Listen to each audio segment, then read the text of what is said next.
मेघना शर्मा एक्टर। मैं हमारी तमन्ना भोजपुरी म्यूजिक चैनल के ओर से आप सभी का स्वागत करती हूं। अगर आप लोग हमारा वीडियो देखते हैं, हमारा वीडियो पसंद आता है तो प्लीज़ कमेंट कीजिए, लाइक कीजिए, शेयर कीजिए, सब्सक्राइब करना बिल्कुल ना भूलें। Thank you.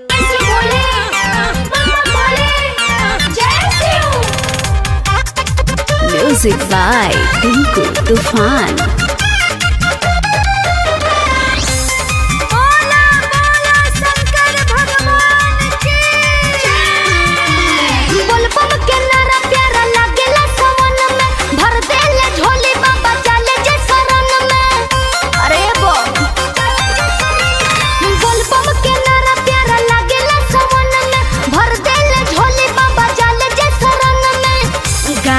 भांग पियला से का गुस्सा लेना भोला, गांजा के पवर में कावड़ धोइला से कान महसूस ना होला।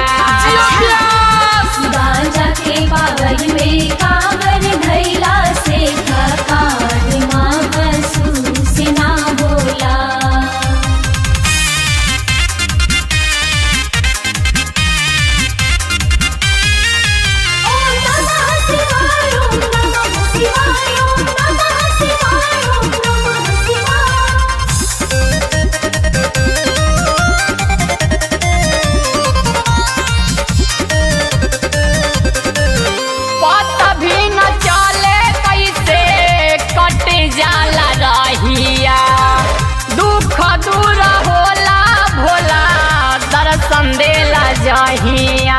दर्शन तो ऐसे भी हो सकेला, कौन जरूरी बा कि गांजा भांग पी के दर्शन? अरे तोहरा का पता बा हो गांजा में कितना दम बा? बस करी, बाबा के दर्शन करे खातिर कोनो नशा के जरूरत नहीं खे, बुझनी? अच्छा तो तू एकरा नशा कहतरू तो का कही?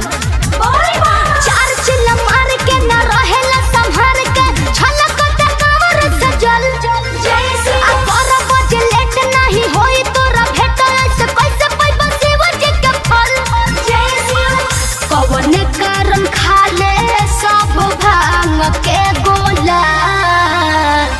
गांजा के पवर में कावड़ धइला से थकान महसूस ना होला।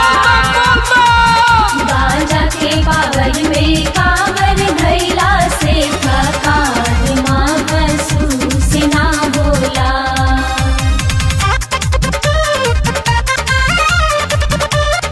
म्यूजिक बाय टिंकू तूफान।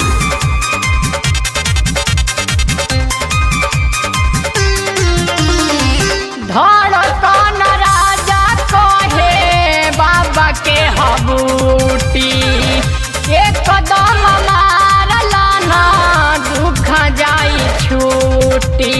ना ना हमरा जरूरत नहीं है, जितना पिए के बार रहुए पीही। अरे हम तो पियते बानी है बम, तू पिला।